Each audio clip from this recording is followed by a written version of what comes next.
Assalamualaikum warahmatullahi wabarakatuh.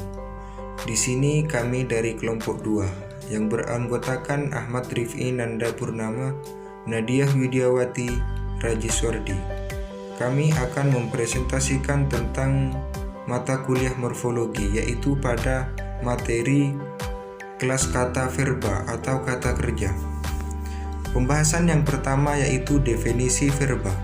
Verba atau kata kerja merupakan kata yang menyatakan suatu perbuatan, perilaku, keberadaan, pengalaman, atau pengertian dinamis lainnya.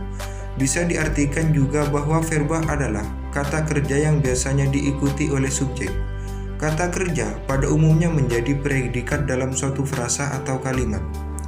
Ciri-ciri kata kerja sering dilikati umbuhan, mentambah antar menjadi mengantar, bertambah tamu menjadi bertamu, ditambah ajak menjadi diajak.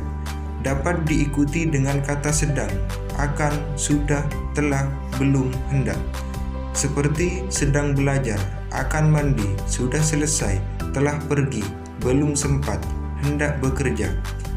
Dapat dinegatifkan dengan kata tidak, seperti tidak bekerja, tidak mengalah, tidak berusaha, tidak berpikir. Dapat diperluas dengan kata dengan atau tambah kata sifat, seperti menulis dengan hati-hati, berbicara dengan lancar, membaca dengan seksama, berpikir dengan teliti.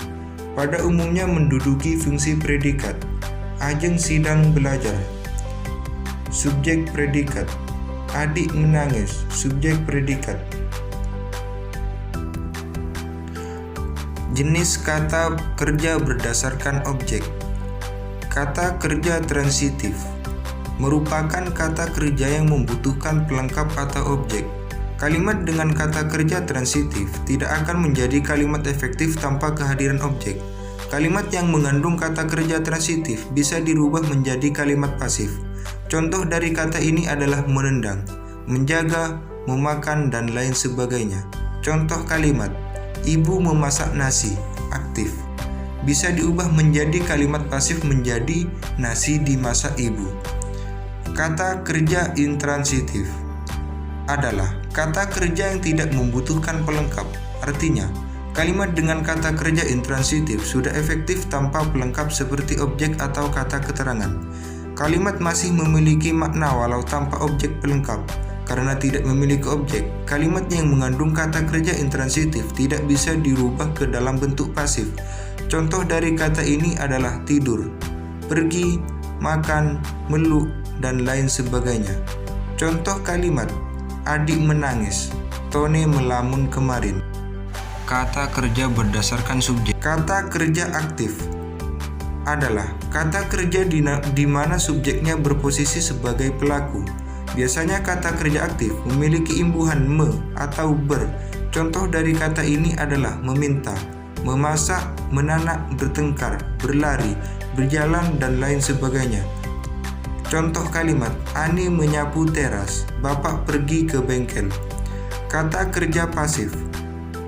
Kata kerja pasif kebalikan dari kata kerja aktif. Kata kerja pasif ini adalah bentuk kata kerja yang subjeknya dikenai suatu pekerjaan. Biasanya kata kerja aktif memiliki imbuhan di dan ter. Contoh dari kata ini adalah dimakan, diminum, dipikul, dicium, tertelan, tersingkir, terlarang, dan lain sebagainya. Contoh kalimat sawah diairi oleh petani, ternak di desa maju teracuni air limbah. Pembahasan selanjutnya yaitu jenis kata kerja berdasarkan bentuk. Kata kerja dasar.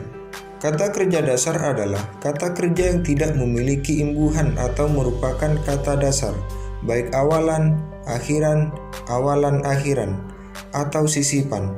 Kata kerja ini menjadi dasar pengembangan kata yang lebih besar. Contoh dari kata ini adalah lari, acak, pukul, makan, jemur, dan lain-lain. Contoh kalimat kakek minum air dari kendi, pedagang itu jual pisang seharga Rp5.000. Kata kerja turunan. Kata kerja turunan adalah kata kerja yang telah mendapatkan imbuhan. Kata kerja ini telah mengalami afiksasi, reduplikasi, gabungan proses atau berupa paduan leksem. Kata kerja turunan bisa dibedakan menjadi 5 kelompok. A. Bebas afiks wajib. Kata yang harus mempunyai afiks supaya berfungsi sebagai kata kerja. Jika dipisahkan dari afiksnya, maka kata ini dapat menjadi jenis kata lainnya. Contoh, melebar, mendarat, bersepeda. B. Bebas afiks mana suka. Kata kerja dasar yang mengalami penambahan afiks, tetapi tetap fungsinya sebagai kata kerja apabila afiks tersebut tidak dipakai. Contoh, memakai, melompat, bekerja. C. Terikat afiks wajib. Contohnya berjuang, mengungsi, bertemu, berpisah. Reduplikasi. Kata kerja yang mengalami pengulangan, contoh berputar-putar, melompat-lompat, bergoyang-goyang, dan lain sebagainya. E. Majmuk. Kata kerja yang terbentuk dari 2 kata yang lain selanjutnya sesudah digabungkan memberikan arti baru. Contoh, tatap muka, temu wicara, naik haji. Pembahasan selanjutnya yaitu pengelompokan kata kerja menurut perilaku semantis. Pengelompokan kata kerja menurut perilaku semantisa adalah menurut makna inheren yang terdapat di dalamnya. Ini dapat meliputi 1. Perbuatan, menjawab pertanyaan apa yang dilakukan oleh subjek. 2. Proses, menjawab pertanyaan apa yang terjadi pada subjek. 3. Keadaan, menyatakan bahwa acuan verba berada dalam situasi tertentu. 4. Pengalaman peristiwa yang terjadi pada subjek begitu saja tanpa kesengajaan dan kehendaknya. Sekian presentasi dari kelompok kami. Kurang lebihnya kami mohon maaf. Wassalamualaikum warahmatullahi taala wabarakatuh.